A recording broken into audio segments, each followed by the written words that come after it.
Sulmuesi francez Louis Saha ka dhënë një intervistë për gazetën franceze Le Journal de Dimanche, ku shpjegon në detaje jetën që bëjnë lojtarët e Premier Ligës jashtë fushës së blerë, duke i referuar në një farë mënyre edhe librit të tij autobiografik, i cili sapo ka dalë në treg. Deklaratat e bëra nga Saha në këtë intervistë janë vërtet të forta, teksa sulmuesi i cili ka luajtur për shumë skuadra të njohura në Premier League, flet mbi arsyet se pse shumë lojtarë të këtij kampionati zgjedhin të shkojnë me prostituta në vend që të kenë një të dashur. Ju them të vërtetën, për çdo lojtar në Angli një grua mund të jetë rreziku më i madh. Rreziku që kjo femër të jetë në vetvete një mashtrim është gjithnjë i pranishëm. Mjafton që një diçka të mos shkojë mirë dhe kjo femër shkon të shes çdo histori tënde me të vetëm në këmbim të parave.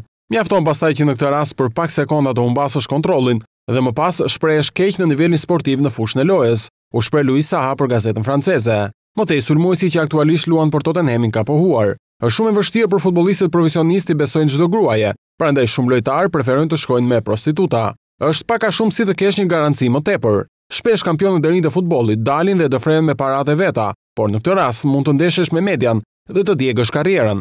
Për fat të mirë unë jam stabilizuar me gruan time dhe jam i qetë në këtë drejtim, ka pohuar Louis Saha, deklaratat e të cilit kanë gjetur një pasqyrim të madh në shtypin britanik, duke qenë se shumë yje të Premier Ligës në vitet e fundit kanë qenë në qendër të skandaleve seksuale me prostituta, edhe pse kanë qenë të martuar, si Wayne Rooney, Peter Crouch e të tjerë.